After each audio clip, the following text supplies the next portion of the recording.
ধরি নাও মুই একজন মুসলিম আর মোর সামনত কোনো একজন হিন্দু ভাইক ধর্মের ভিত্তিতে মারপিট করা হচ্ছে, মারি টাঙ্গি মারি ফেলা হচ্ছে, আর ওইটা যদি মুই চুপচাপ করে দেখি নাও, ওই দোষীগুলার যদি ফাঁসির সাজা হয় তাহলে ওমার নখন মুখ ঝুলি দেন, কারণ মুই চুপচাপ করে দেখিছিনু।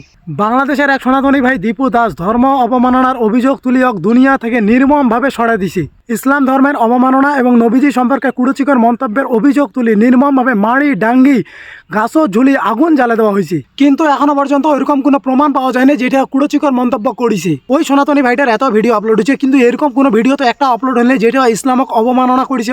চলো 1 মিনিটের জন্য আমি এটাও মানি নুনু হ্যাঁ যে করেছে, কিন্তু তাই বলে মৃত্যুদণ্ড দিবার এরকম করে টানি হিচড়ি জ্বালায় পুরি হত্যা করিয়ার যে একটা রাইটস আছে, যে একটা অধিকার আছে, এইটা তোমাকে কায় দিল? তোমাকে আদৌ মুসলিম মতো সন্দেহ না গেছে? পৃথিবীর যদি কোনো জাহিলিয়াতের লোক আছে না, পৃথিবীর কোনো জাহিল আছে না, ওই জাহিলের গোড়াটা হচ্ছে এই বাংলাদেশি ওই সমস্ত মানুষ। শালার ঘর তোমার এটা করেছেন কেন করি? এই কাজটা যে করেছেন কিরকম করে করেছেন? তাতে কি নবীজি খুশি হয়েছে? তাতে কি আল্লাহ খুশি হয়েছে? হ্যাঁ, ইসলাম কি তোমাকে এটা পারমিশন দেয়? ইসলাম আছে কি? আর ইসলামক তোমার বানাছেন কি? আর তোমার হয়েছেন ধর্মের ঠিকাদার। নবীজির আমলে গেলে হয় নাই? নবীজিকেও তো অনেকে ডাইরেক্ট গালি দিছে, মাথা ফাটে দিছে, দাঁত ভাঙি দিছে, এলে কি তোমার জানেন না? তাই বলে কি আমার গোটা কমটা শেষ করে দিছিল? তাই বলে কি কাউকে মৃত্যুদণ্ড দিছে?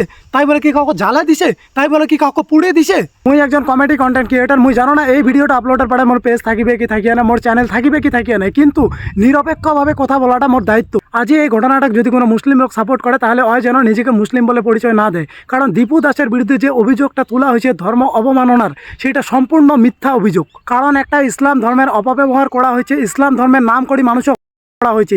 এই বাংলাদেশি আর পাকিস্তানি জাহিল মুসলিমগুলোর জন্য আজ আমার দেশতে এত বড় অশান্তি। বাংলাদেশের কিছু নিউজ চ্যানেল এবং নিউজ পেপার এটা পাবলিশ করেছে যে দীপু দাস সবসময় শ্রমিকদের ন্যায়ের পক্ষে ছিল। ভিডিওর মাঝখানে তোমার সাথে আমি একটা ছোট্ট আলোচনা করে চাষো, তোমাকে যদি বাগানের জন্য হোক, বাড়ির জন্য হোক, উন্নত মানের 12 মাসি কাঁঠালের চারা, নারিকেলের চারা এবং সুপারি চারা প্রয়োজন হয়, বিভিন্ন রকম দেশি বিদেশি ফল ও ফুলের গাছের প্রয়োজন হয়, যা 1 বছরের মধ্যে রেজাল্ট দিবে। লোকেশন আছে হলদিবাড়ি এবং হোম ডেলিভারিরও ব্যবস্থা আছে। কাঁঠালের গাছটা বছরে 4 বার ফল দিবে, তবে 2 বছর পরে একটা গাছ 1 থেকে 150 কেজি পর্যন্ত ফলন দিবে। গাছ কেনার দিন থেকে 1 বছর পর্যন্ত যদি কোনো গাছ নষ্ট হয়ে যায় তার পরিবর্তে নতুন একটা গাছ দেওয়া হবে। যদি তোমরা সুপারি গাছটা নেন তাহলে 2.5 থেকে 3 বছরের মধ্যে ফল দেওয়া শুরু করবে। খাটো জাতের সুপারি 8 থেকে 12 ফুট পর্যন্ত লম্বা হবে, আর একটা গাছে বাধা ধরিবে 6 থেকে 8টা। এছাড়াও তোমরা যদি চান উন্নত মানের তেজপাতা এবং নারিকেল অর্ডার করে পারেন, সরাসরি হোম ডেলিভারি হবে। আর এই নার্সারির রেকর্ডও খুব ভালো, তাহলে এই নাম্বারটার সাথে যোগাযোগ করা, মোর কথা বলে অবশ্যই সেটা থেকে ডিসকাউন্ট পাবেন। এখন আবার সেই টপিকে ফিরে আসি। ফ্যাক্টরি দীর্ঘদিন ধরে টাকা না দেওয়ায় দীপু দাস ওই ফ্যাক্টরি গেছিল টাকা চাওয়ার জন্য। ওইটাই ছিল ওর জীবনের সব থেকে বড় অপরাধ। 2 পয়সার ওই নামধারী মুসলিম দীপু দাসের উপর উল্টাপাল্টা অভিযোগ নাগে দুনিয়া থেকে নির্মমভাবে সরাই দিছে, যা পৃথিবীর বুকে একটা কলঙ্কিত ঘটনা। আজকে তোমার মতন এই 2 পয়সার নামধারী মুসলিমের জন্য গোটা মুসলিম কমিউনিটির একটা কাঠগোড়া দাঁড়া দিচ্ছেন। এইবার এই ভিডিওটা নিচে অনেকে কমেন্ট করিয়ে, ভাই এরকম ঘটনা তো ইন্ডিয়াতে অনেক ঘটেছে, মুসলিমদের উপর এরকম অনেক অত্যাচার করেছিল, যেমন তাবরেজ আনসারি, আতাউর রহমান। এইবার ভাই তোমার নামে একটা কথা কবাচ্ছ, মুই যদি মুসলিমের 10টা নাম কথা তোমার 20টা লিখবেন, হিন্দুর 20টা নাম করলে তোমার 40টা নাম লিখবেন, কিন্তু প্রত্যেককে শিকার তো হয়েছে না এই মব লিঞ্চিং এর শিকার।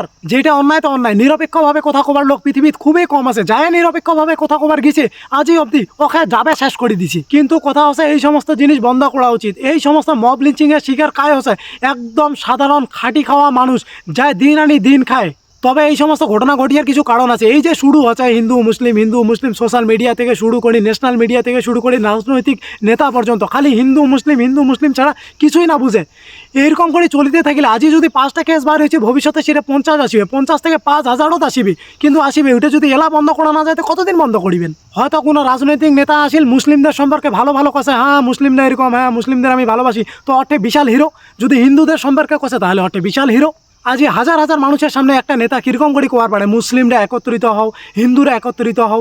আমারও তো কারো অকাত হয় না ওই নেতাটা সরাসরি কোবার যে তুই যদি রাজনীতি করিয়ার আসিস তো রাজনীতি কর, ধর্ম যদি করিয়ার আসিস তাহলে আলাদা বেশি আসিস।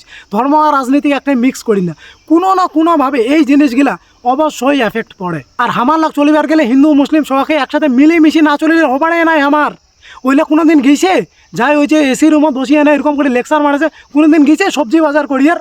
যেমন কোনো হোটেলওয়ালা কোনোদিন কইছে মোর এটা খালি মুসলিম লোকলা খাবেন, মোর এটা খালি হিন্দু লোকলা খাবেন। কোনো পেট্রোল পাম্পের মালিক কোনোদিন কইছে মোর এটা খালি হিন্দু লোকলায় তেল ভরাবেন, মোর এটা খালি মুসলিম লোকলায় তেল ভরাবেন? কোনোদিন কয় না না না না না। মোর এই ভিডিওখান যদি তোমার খারাপ নাকি থাকে ভাই মুই আরেকবার কথা যে মোক মাফ করে দেন, ঠিক আছে, কিন্তু এই সমস্ত কথা না করলে হসেকে নেই। ক্ষতি কার আছে? হামাল্লার হচ্ছে। মরেছে কায় হামাল্লা মরেছে। ওমা তো একখান টেবিলে তো বসি চা নাস্তা বিরিয়ানি তামান খাসে। ধরি নাও মুই একজন মুসলিম আর মোর সামনত কোনো একজন হিন্দু ভাইক ধর্মের ভিত্তিতে মারপিট করা হচ্ছে, মারি টাঙ্গি মারি ফেলা হচ্ছে, আর ওইটা যদি মুই চুপচাপ করে দেখি নাও, ওই দোষীগুলার যদি ফাঁসির সাজা হয় তাহলে ওমার নখন মুখ ঝুলি দেন, কারণ মুই চুপচাপ করে দেখিছিনু। আজি যতজনের সাথে এই সমস্ত ঘটনা ঘটেছে, ওরা তো ফ্যামিলি আছে, ওরা তো সংসার আছে, ওরা তো মা আছে, ওরা তো বাবা আছে, ওরা না হলে কারো বাবা, কারো ভাই, কারো স্বামী। এই যে দাদারে দীপুচন্দ্র দাস, এই শালাগিলা দেখিবে ওর ফ্যামিলিটা কাজে এলা দুনিয়া কোটে থেকে কোটে পৌঁছে গেছে, কিন্তু আমার এলা ওই জাতপাত ধর্মতে পড়ি আছি। মুই জানো না এখানে ভিডিও কাক কিরকম লাগিছে, যদি খারাপ লাগি থাকে মুই একদম মন থেকে মাফ চাই আনাছো, আর যদি ভালো লাগে তাহলে একটা শেয়ার করে দেন, কারণ এই নিরপেক্ষভাবে কথা বলাটা মোর একটা অধিকার, মোর একটা দায়িত্ব।